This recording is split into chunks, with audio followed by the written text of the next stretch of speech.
Emotional abuse doesn't leave visible scars, but its wounds run deep, often hidden beneath forced smiles and silent tears. It's the whispered insults, the constant gaslighting, the feeling of walking on eggshells. These are the hallmarks of emotional abuse.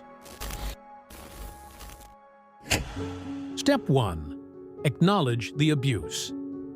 The first step to healing is recognition. Accept that what you endured was abuse.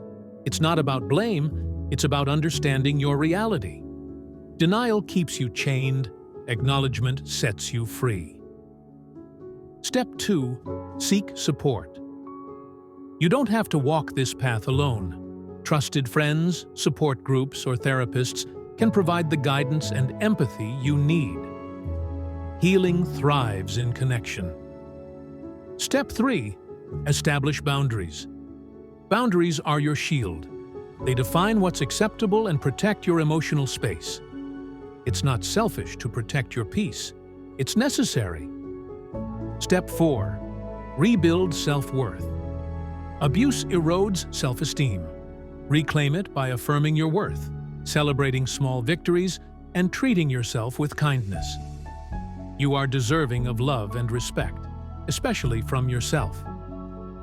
Step 5. Embrace the healing journey. Healing isn't linear. There will be setbacks, but each step forward is progress.